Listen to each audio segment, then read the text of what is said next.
Olá pessoal, tudo bem?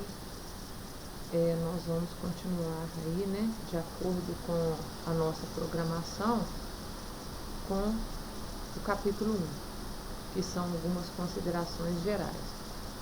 Eu dividi esse capítulo 1 em 3 partes para não ficar muito extenso, muito cansativo, visto que ele é um capítulo mais teórico, com informações aí importantes para vocês a respeito do modal de rodoviário, né, que é o foco dessa nossa disciplina.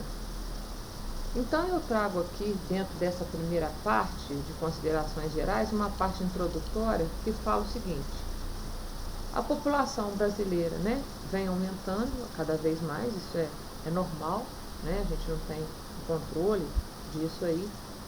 Com esse aumento da população, os espaços habitacionais também vão aumentando, vão se expandindo, e com isso há uma necessidade cada vez mais aí de uma infraestrutura viária para ligar, né, todos os serviços relacionados ao transporte, para dar uma comunicação aí entre bairros, entre cidades e estado, entre cidade e país, né?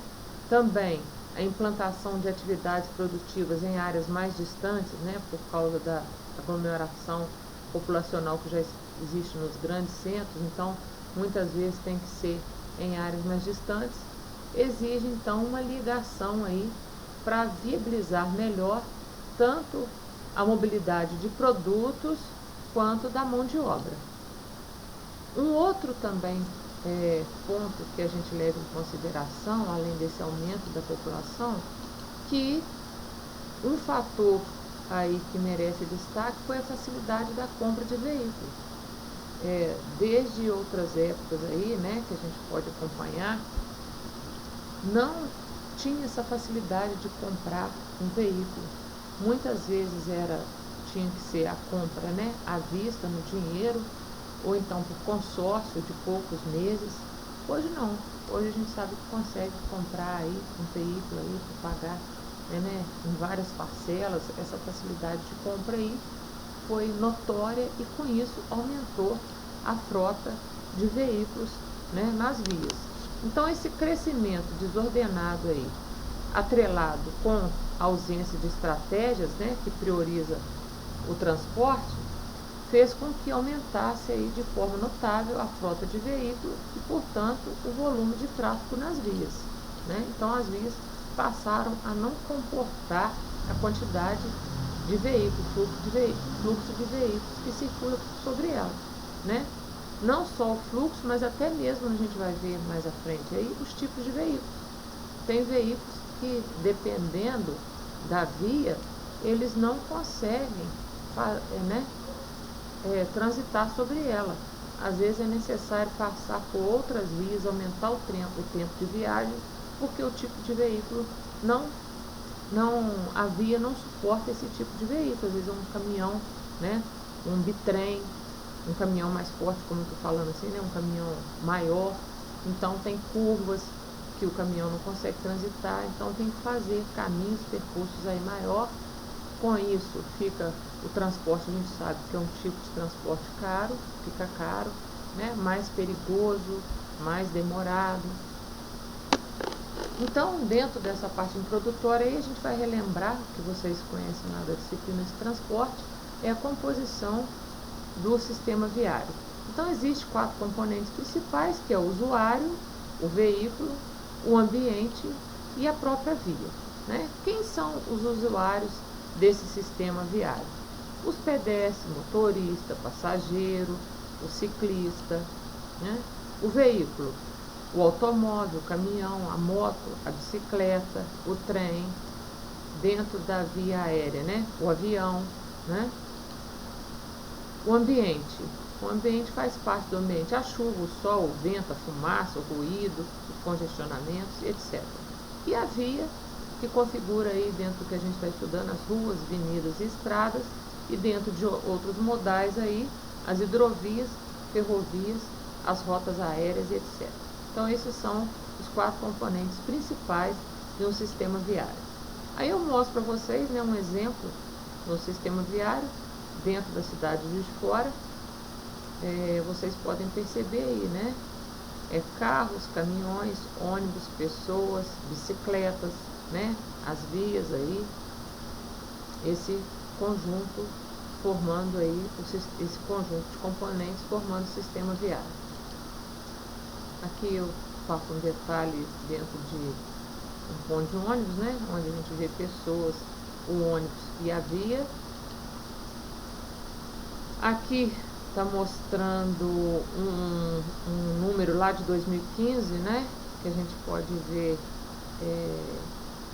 essa matéria ali de 2019, quando tem uma frota de veículos aí de Juiz de Fora, a gente vê um aumento, né, bem grande aí em pouco tempo, e uma parte aí de congestionamento, é o ambiente da via, né? A gente vê ali na Avenida Brasil com a Avenida Rio Branco, chegando ali perto daquela antiga casa do compadre que era aqui, Mané Honório, aqui está o Rio Carebuna, né? Esse congestionamento aí dentro do sistema viário, é o que a gente vê aí muito, principalmente nos horários de pico, né?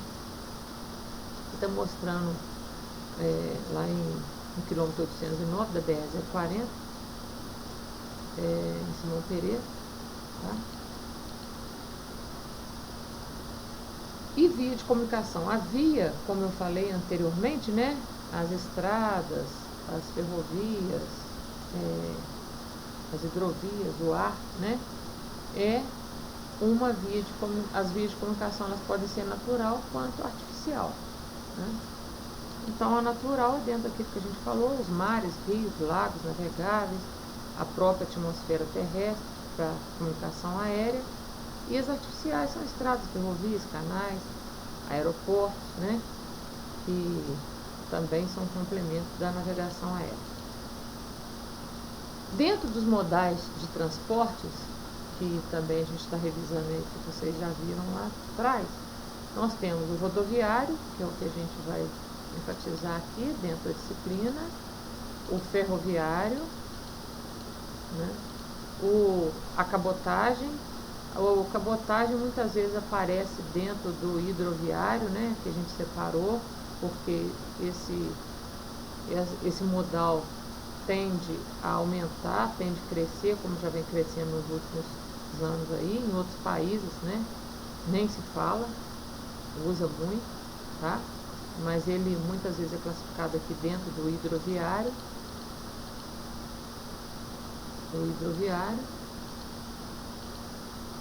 O aeroviário e o dutoviário. Então, dentro da matriz dos modais, a gente tem um panorama aí de 2015, isso não mudou quase nada aqui, foi pouca coisa que veio para a ferrovia, agora está em torno de 17%, aqui 63%, mas os demais não tiveram grandes alterações. Então, a gente vê aqui o transporte rodoviário imperando aí, né, com uma média de 67, 65, 63%. Depois o ferroviário, 15 a 17%. A cabotagem está aqui está até separado, né, como eu falei, ela separou do hidroviário para a gente ver como que esse sistema tem se evoluído aí, né, com essa forma de transporte. Então, a cabotagem em 11%, o hidroviário 5%, o dutoviário 4%, e o aéreo nem está sendo configurado muito aqui, porque o aéreo está com essa faixa aqui de 0%, que é 0,2%, 0,4%, então não fica muito significativo em relação aos demais, tá? E aqui vocês podem olhar os bilhões de toneladas, né, útil, de quilômetro útil, que cada um dessas matrizes aí fazem, né? A gente vê aí, ó, o rodoviário, olha bem, 1.548 bilhões de toneladas, depois vem o ferroviário, né? A gente vê aí que é uma terça parte aí, né? A quinta parte, como a gente vê aqui, né, do sistema rodoviário. Então ainda é tudo muito atrasado, né? Por isso que a gente tem esse frete nosso aí alto, mercadoria que a gente poderia ter aí com um valor mais baixo. Basta quando a gente vai fazer alguma compra na internet, a gente pode observar aí.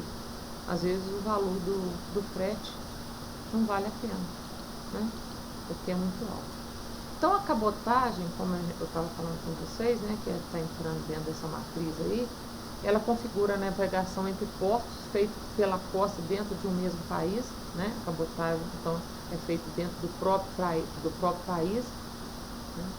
O Brasil, ele é favorável para esse tipo de navegação, porque ele tem uma imensa costa litorânea, né, que cruza todo o território brasileiro, ou seja, quase 8.000 quilômetros de costa, e 80% da população se encontra a uma distância de 200 quilômetros da orla. Isso explica como nosso país tem uma forte vocação por esse modal. Como nós vimos lá na matriz, ele representa 11% de todo o transporte do Brasil, abaixo de algumas regiões importantes, como no caso do Japão, a União Europeia, a China, né? E destes 11%, mais da metade é relacionada à movimentação de petróleo e seus derivados. Então, aqui tem uma opção que fala, se quisermos de fato solucionar o problema da alta dependência do modal rodoviário, o Brasil precisa desenvolver políticas de Estado para acelerar o crescimento de modais alternativos. Então aqui já é um dado mais atualizado, né, mostrando como que está essa matriz de transporte aí do Brasil em relação a outros países. Pode ver que ali estava em torno de 65%, esse aqui já é um pouco mais atualizado, e mostrando aí, enfatizando aí, essa questão da cabotagem, como eu falei para vocês, no Japão aí 44%, União Europeia 32%, depois vem a China, né? Então a gente vê aí como que essa distribuição aí, meio que desordenada do Brasil em relação aos modais de transporte. Dentro do que a gente está falando aí, né, essa distribuição das matrizes de origem e destino do plano de logística do Brasil, tem 4 grupos de mercadoria que estão agregados aí, que é o granel sólido agrícola, que está dentro disso aí, o farelo de soja, o milho e a soja em grão, o granel sólido não agrícola, que é o carvão mineral, o cimento, o minério de ferro e outros minerais, carga geral, que são alimentos e bebidas processados, celulose, papel, outros produtos da lavoura e pecuária, produtos básicos de borracha, plástico e não metálicos, produtos de exploração florestal, silvicultura e manufaturados. E o 4º grupo é o granel líquido, que está embutido aí os combustíveis, petróleos e químicos. Então, dentro da panorama aí de 2015 também, a gente vê aí que carga, de uma forma geral, como a gente falou, impera aí com 54%, depois o granel sólido não agrícola em 25%, o granel líquido e, em menor porcentagem, o granel sólido agrícola em 7%. No Brasil, a gente percebe, né, vê que existe esse desbalanceamento na matriz de transporte de carga. Isso é devido a várias causas, né, como imposições, peculiaridades e políticas. Então, quando a gente fala da matriz de transporte passageiro aqui no Brasil, o modal rodoviário, de acordo com a Federação Nacional de Transporte, ele passa a representar mais de 90% das movimentações, ou seja, um valor muito alto, né, em relação aos demais países e em relação ao que a realidade pediria hoje, né? Então, 90% do transporte de passageiros ainda é pelas rodovias. A composição dos modais de transporte no Brasil, ela configura um grande desafio para as organizações. A alta concentração no modal rodoviário, aliada à precária infraestrutura que tem as nossas rodovias, acaba por elevar o chamado custo Brasil, o que prejudica a competitividade de nossas organizações. Então, com essa questão do transporte, fica muito difícil competir aí com outros países, porque fica muito elevado o valor do frete aí, como a gente pode perceber.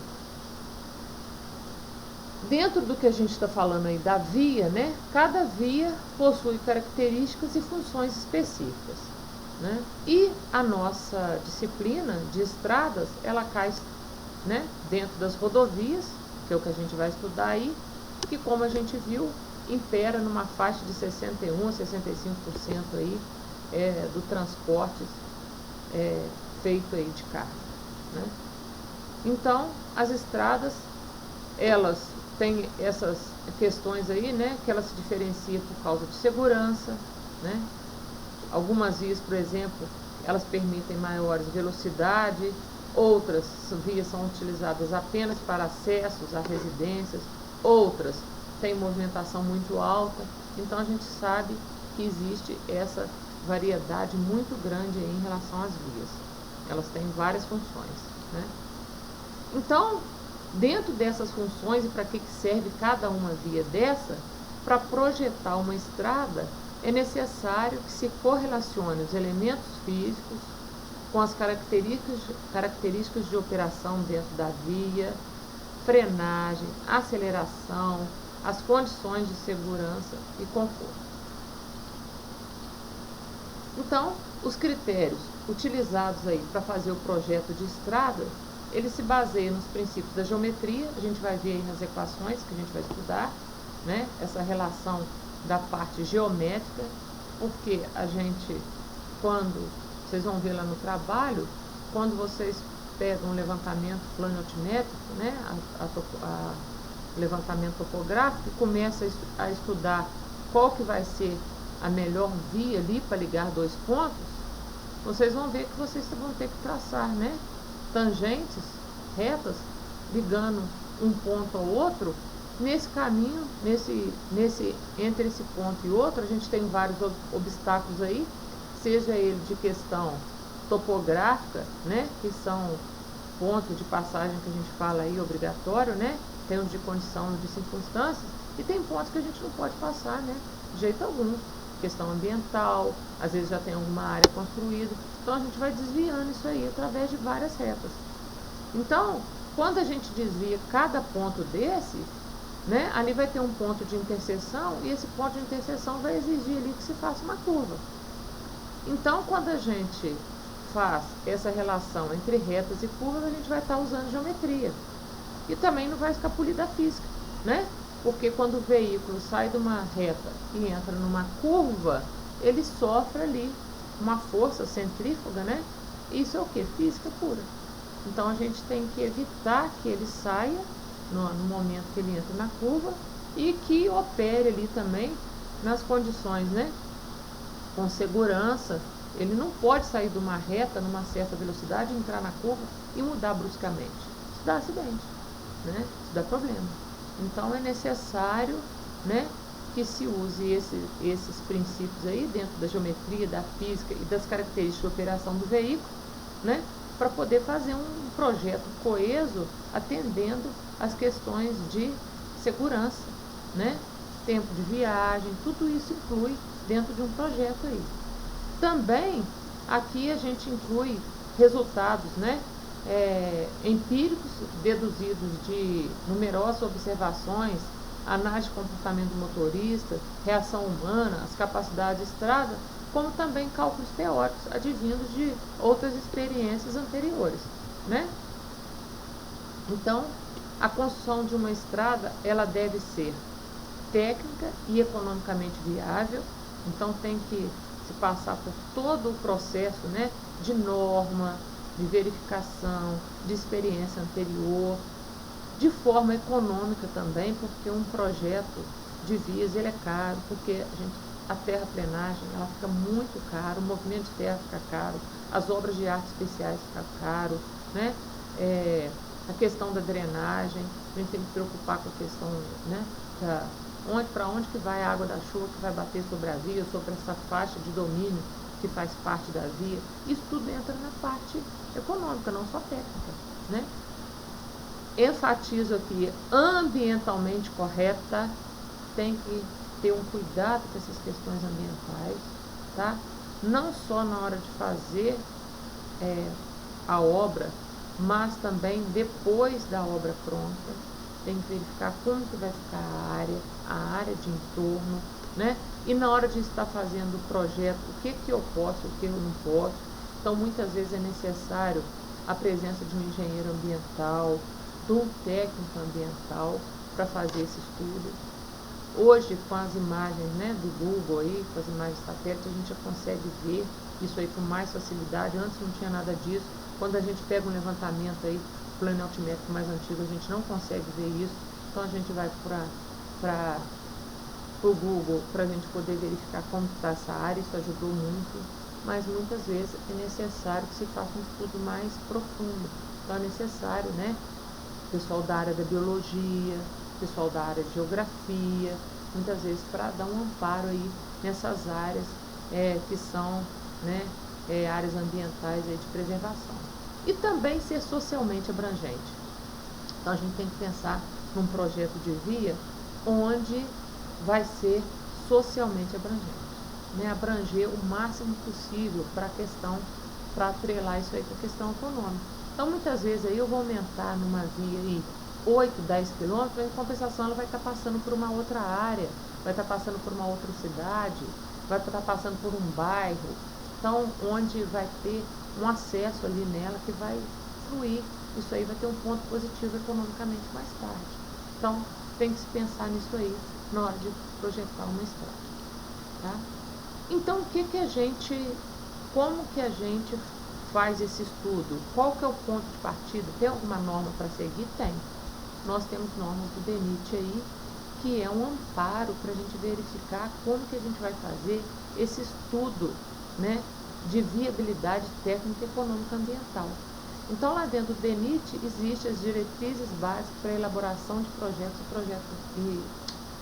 de estudos e projetos rodoviários, de 2006, escopo básico 101, onde abrange isso aí, o estudo da viabilidade técnica, econômica e ambiental de rodovias.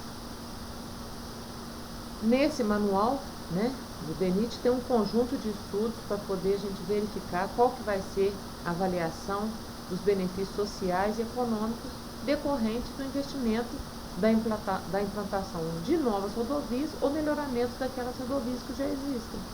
Então é lá que a gente vai, né, se amparar para começar a fazer esses estudos iniciais. Ele tem essa capa aí, tá? Tá disponível lá no site do DENIT para consulta. Tem aí uma média de quase 500 folhas, tá? Vocês não precisam imprimir, não precisam nada disso. Na hora de fazer o trabalho, vocês podem baixar lá, que dá um amparo legal aí para vocês verificarem, inclusive a questão do relatório, o que precisa conter, o que o projeto contém. Tem uma parte preliminar, uma parte definitiva, o que eu preciso fazer primeiro, tá? Vai estar tudo isso aí. Então, essa avaliação para se fazer o projeto, ela apura os benefícios estimados, né? Esses benefícios têm que superar os custos, né? E também, não só os custos com a obra, mas também com o projeto. E esses estudos devem demonstrar, né, qual vai ser a alternativa escolhida sobre o enfoque de traçado e características técnicas e operacionais, verificar aquele que oferece maior benefício que os outros em termos do custo total do transporte. Então, é imprescindível a realização de estudos relativos ao impacto da rodovia sobre o meio ambiente. Estou enfatizando aqui de novo o que eu falei anteriormente, né? É imprescindível verificar estudos. Então, tem um estudo ambiental. Tem vários estudos que a gente vai fazer. Estudo do traçado, estudo do tráfego, e um deles é o estudo ambiental, tá? E é necessário também, dentro do projeto, fixar um cronograma para executar obras aí de acordo com a disponibilidade de recurso financeiro. Então, muitas vezes é necessário fazer obras, tá? Para poder, nessa questão do meio ambiente, para a preservação do meio ambiente. Então, tem que estar isso aí dentro de um cronograma e dentro da questão de recurso financeiro também. Então, Para fim de elaborar esses estudos, há necessidade de se estimar o tráfego da via, o tráfego atual e o tráfego futuro, nas condições de sem e com a execução do empreendimento, estabelecer quais as características técnicas e operacionais e fixar quais vão ser as possíveis diretrizes do eixo. Então, dentro disso aí, tá? De verificar as características técnicas e operacionais do após, né? Abrir a via ou no futuro, né? A gente verificar aí, estimar esse tráfego aí. Então, os estudos são feitos em duas fases, que são as fases preliminar e definitiva. Dentro da fase preliminar, como eu falei, vai ter os estudos ambientais. É necessário que se façam estudos ambientais na área diretamente afetada e na área ao entorno da via, para ver o que ela vai trazer, né? É necessário fazer um estudo do melhor traçado, verificar qual que é o melhor traçado, tá? É necessário fazer um estudo do tráfego, qual vai ser o volume de tráfego na via, após abrir e um estudo futuro. E isso tudo está contemplado aí, esse estudo de tráfego, dentro do manual do DENIT, tá? Tem lá como que se faz esse estudo de tráfego.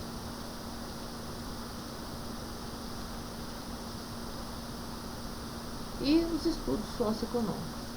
Então, dentro dessa fase preliminar, tem esses estudos aí, né? Estudo ambiental, o estudo do traçado, o estudo do tráfego e o estudo socioeconômico.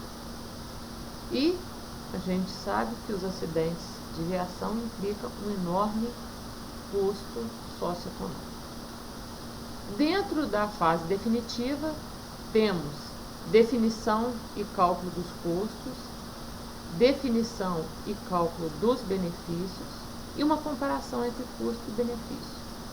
Após, então, lá na fase preliminar, ter definido quais são as melhores diretrizes, a proposta da melhor diretriz, do melhor projeto, depois vem a fase definitiva aí, né? Então, dentro das possibilidades de traçado que eu encontrei, eu tenho que fazer depois o quê? Né? Verificar os custos e o benefício que cada uma dessas vias tem. Então, igual no trabalho de vocês. No trabalho de vocês, eu vou querer que vocês façam uma proposta aí de 3 vias diferentes. Após vocês escolherem dentro da parte técnica, né, de estudo técnico, estudo de tráfego, estudo ambiental, né, verificando lá quais são os pontos de passagem obrigatórios, depois que vocês verificarem isso, vocês vão fazer a fase definitiva. Aí, dentro daquilo ali, então agora nós vamos verificar quais são os custos e benefícios que um deles vão trazer. E dentro desse aí, vai escolher aquele que traz, né, o melhor custo e benefício, lógico, tá? Após ter feito, né, o estudo preliminar, essa parte aí do custo e benefício, o DENIT exige que se faça um relatório preliminar desses estudos, e esse relatório deve ter uma descrição sucinta de todos os estudos desenvolvidos, além de recomendações relativas aos trabalhos que vão ser feitos na fase definitiva, tá? Esse relatório ele deve ser submetido para apreciação do DENIT, para aprovação, e caso não ser aprovado, volta, né? E uma vez aprovado, faz então o prosseguimento dos trabalhos para a fase definitiva. O relatório final vai conter as conclusões dos estudos de viabilidade para cada alternativa considerada. Este é submetido para aprovação do DENIT, com base nos pareceres conclusivos de toda uma diretoria de planejamento e pesquisa de infraestrutura correspondente, tá? Para poder estar aprovando ou não o projeto. E esse relatório constitui basicamente dos seguintes documentos: um relatório de estudo, onde vai ter toda a descrição sucinta da viabilidade, né, do projeto, suas conclusões, recomendações que se fizerem necessários, uma memória justificativa, onde tem que ter uma memória descritiva e justificativa de todos os estudos realizados. Quais os estudos? Ambiental, estudo de tráfego, socioeconômico, tá?